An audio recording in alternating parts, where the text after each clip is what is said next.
بسم اللہ الرحمن الرحیم۔ کربلا کا واقعہ تاریخ اسلام کا ایک ناقابل فراموش واقعہ ہے۔ سن 61 ہجری میں پیغمبر اسلام حضرت محمد مصطفیٰ صلی اللہ علیہ وسلم کے نواسے حضرت امام حسین علیہ السلام مدینہ سے مکہ اور آخر کر کربلا عراق کی طرف سفر پر روانہ ہوئے۔ اس کے ساتھ اس کا خاندان بھی تھا، جس میں اس کی بہنیں، بیویاں اور بچے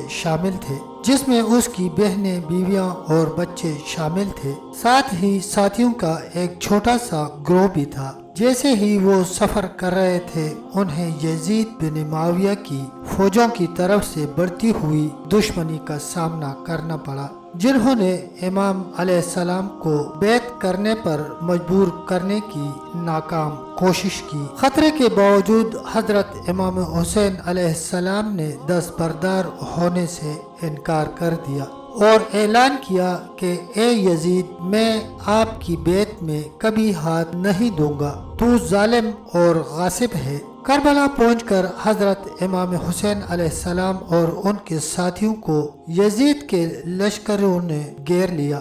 انہوں نے پانی اور خوراک تک ان کی رسائی منقطع کر دی۔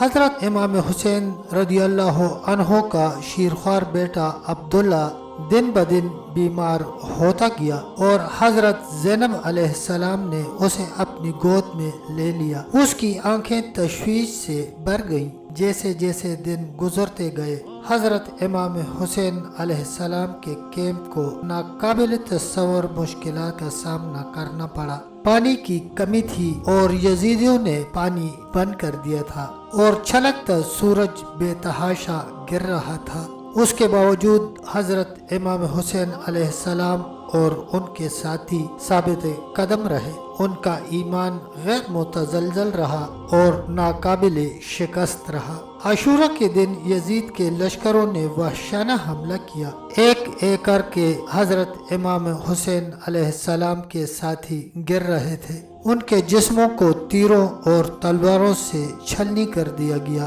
حضرت زینب رضی اللہ عنہ نے وحشت سے دیکھا کہ ان کے بھائیوں، بیٹوں اور بھتیجوں کو ان کی آنکھوں کے سامنے شہید کیا گیا۔ جیسے ہی امام علیہ السلام کی باری آئی، وہ اونچا کھڑا ہوا۔ اس کی آنکھیں افق پر جمی ہوئی تھیں۔ ایک گہری سانس لے کر اس نے اعلان کیا، میں پیغمبر اسلام حضرت محمد مصطفیٰ صلی اللہ علیہ وسلم کا نواسا ہوں۔ میں علی بن ابی طالب کا بیٹا ہوں۔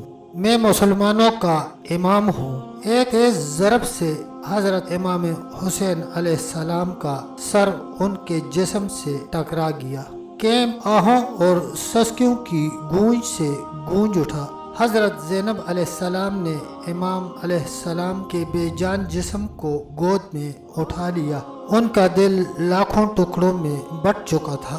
پھر بھی غم میں بھی اس نے یہ اعلان کرنے کی طاقت پائی، اے یزید، تم نے امام علیہ السلام کے جسم کو تو قتل کر دیا ہے، لیکن تم ان کی روح کو کبھی نہیں بجھا سکو گے۔ اور اس طرح کربلا کی کہانی زندہ ہے۔ حضرت امام حسین علیہ السلام اور ان کے ساتھیوں کی بہادری، قربانی اور غیر متزلزل لگن کا ثبوت ہے۔ حضرت امام حسین علیہ السلام کی شہادت کے بعد آپ کے اہل و عیال اور ساتھیوں کو یزید کے لشکر نے اسیر کر لیا۔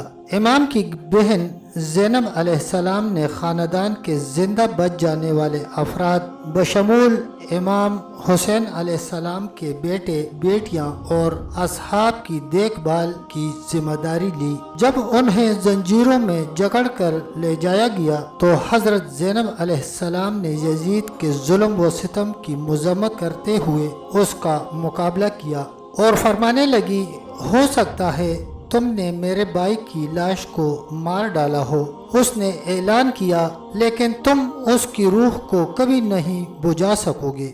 اسیروں کو دمشق لے جایا گیا، جہاں انہیں زنجیروں میں باندھ کر سڑکوں پر پریڈ کی گئی۔ حضرت زینب علیہ السلام نے یزید کے ظلم و ستم کے خلاف آواز بلند کی۔ ان کی ہمت اور لچک نے دمشق کے لوگوں کو یزید کی حکمرانی کے جواز پر سوال اٹھانے کی ترغیب دی۔ بالآخر قیدیوں کو رہا کر کے مدینہ واپس جانے کی اجازت دے دی گئی۔ حضرت زینب علیہ السلام نے اپنے بھائی حضرت امام حسین علیہ السلام کی وراثت کے تحفظ میں کلیدی کردار ادا کیا اور اس بات کو یقینی بنایا کہ واقعہ کربلا کو کبھی فراموش نہ کیا جائے۔